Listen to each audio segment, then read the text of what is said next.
name is Eric Michael, and I've sold over $5 million in sports cards, and sports cards fundamentally changed my life.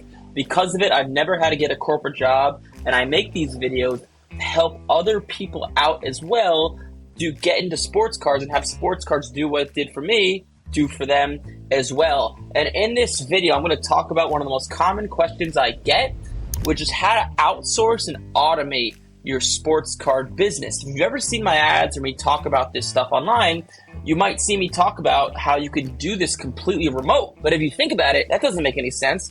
How can you buy and sell sports cards and do it completely remote if you actually have to have the physical card in your hand, right, to sell it, right? That makes sense. And the way sports cards traditionally goes is like this, right? Let's say you're buying a card, getting it graded, and reselling it. That's one of the things I teach how to do. Well, let's think about this for a second, right? You have to buy a card. Maybe you buy it on eBay. It gets shipped to your house. And now you go to the post office and you ship it out to the grading company.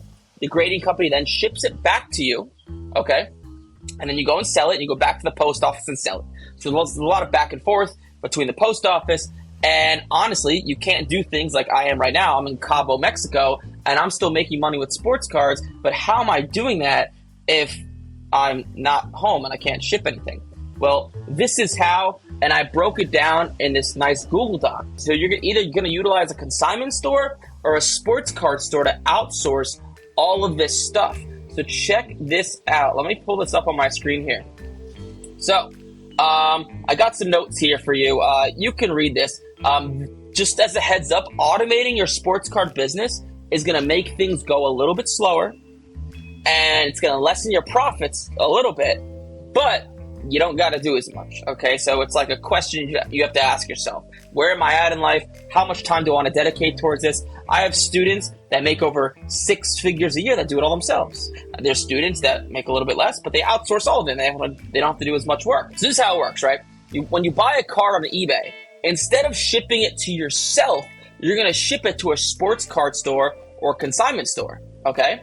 And what they do is they do something called bulk grading orders, or grading orders for all sorts of people. So once a week or twice a week, this sports card store or consignment shop will actually ship cards out for grading, okay, for you. So think about it. You can ship it right to them from eBay. When you buy a card on eBay, you literally put in their address, goes right to them, and they'll ship it to PSA for you. PSA, or whatever grading company you're using, will ship it back to the sports card store or consignment shop. And then what you can do is, if you want, you can have them sell it for you, okay? So think about what I just said. You buy a card on eBay.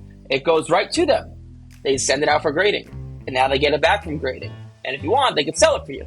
Now there's going to be some extra fees involved, but you can buy a card, get it graded, flip it, sell it without ever touching it. I can't tell you how many times I have done this, and it's worked very successfully. It's like when right now while I'm traveling and I'm in Mexico, I'm not shipping cards to myself.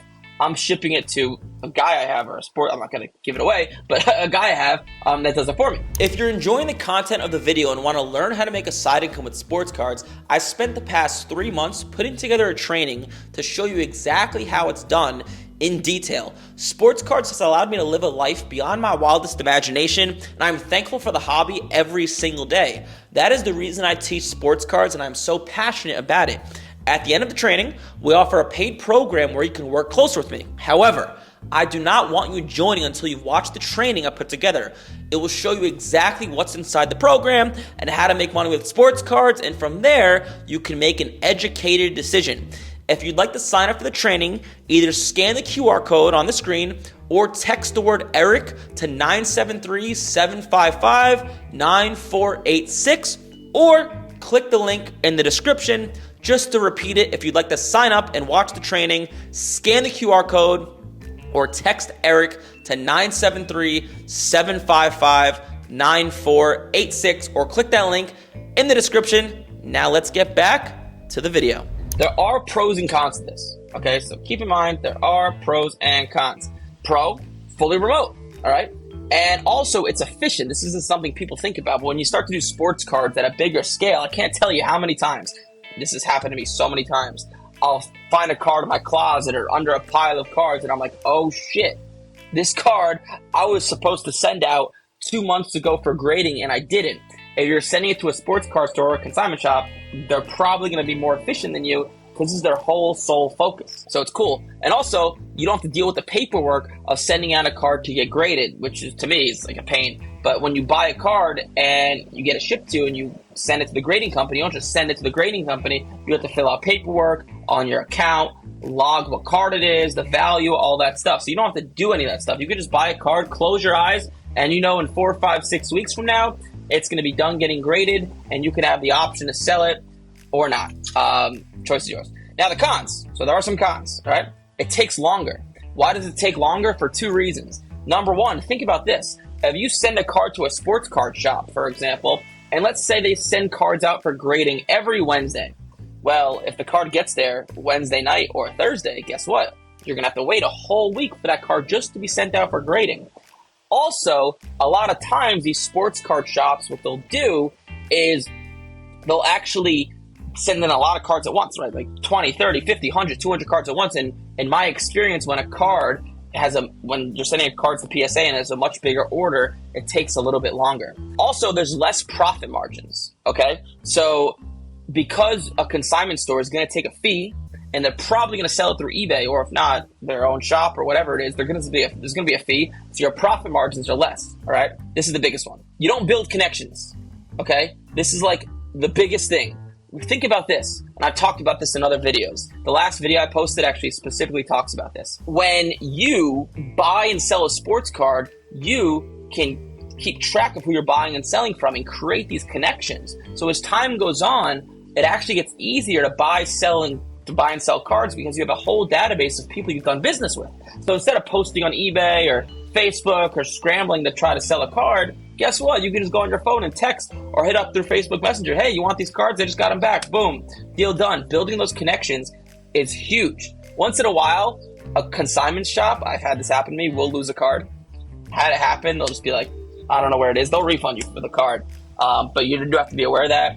Also, if they're going to be selling it through eBay, auctions are volatile, right? Like you could have a $400 card and just for whatever reason, an auction for $350. And then the next one did $430. The same exact card, just all it takes is 2 people to get into a bidding war.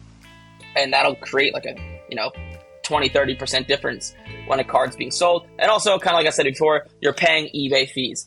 So those are the big whoppers. Now, what I tell people to do completely transparently, it depends on your goals. So like you could outsource your whole entire business, but getting above 3, 4, 5 grand a month in profit will be difficult. Personally, what I do, just to be transparent with you, 99% of the cards I buy, I use consignment to grade. So like when I buy a card, I ship it to another place and they clean it for me, they'll grade it for me, get it back for me, and then usually they'll ship it to me and I'll sell it myself. So I keep a higher percent of profit and I build connections, and I've done it that way for a long time and it's much easier. But that's personally what I do. If you're looking to go with this full time and replace your income, if you make $6,000, $7,000, $8,000, $9,000 a month, doing it yourself goes faster and you'll make more money, just to be transparent with you. All right, outsourcing it does cut into your margins and it takes longer. And you guys may not think about this, but because it's taking longer, there's opportunity cost involved with that, right? If you get a card back in 6 weeks from now versus 3 weeks, well, if you get a card back in 3 weeks from now, that means you get money back faster, which means you can reinvest faster, which means that compounds, right? Something we don't think about. But anyways, that's how to outsource your sports card business. You could go on Google and just search for your local sports card shop. They'll be able to point you in the right direction. There's tons of businesses that do what I'm talking about right here. There's not like one special one that's like amazing or gets you this insane discount. They're all very similar. They all act similar. Just do it with someone, like make sure the person's like has a good head on their shoulders because they're dealing with a lot of your money if you're sending cards to them. But hopefully this video helped you out. What I just launched for you guys who are interested in making money with sports cards, I just launched what's called a school community. So the first 30 days, money back guarantee. At the moment, while I'm speaking right now, it might change in the future, but right now it's $47 a month. Then we're going to bump it to $67 or $97 a month. You can cancel at any time. Money back first 30 days. If you spend the $47, you get inside and you're like, hey, this isn't for me. No big deal. We'll give you your money back. It's something we created to get more people involved in the world of sports cards. for you guys who are a little bit more skeptical and just want to start small, kind of dip your toe in the water, see like, okay, does this guy actually know what he's talking about? Can you actually make money with this? There's video modules, there's weekly coaching calls, there's a community. It's only $47 a month. There's no strings attached, I promise. If you want to join that, there's a link. There'll be a link down below where you could join. But otherwise, I hope this video provided you some value. I take all the lessons I've learned over the past 10 years of buying and selling sports cards, and thankfully it's allowed me to do things like you're looking at right now, completely remote, and I don't have to worry about, working for the man, which is my goal in life, to get as many people financially free as possible. But hopefully you like this video. Like, comment, subscribe. Any questions, hit me up on the comments, hit me up on Instagram. I'll see you in the next one.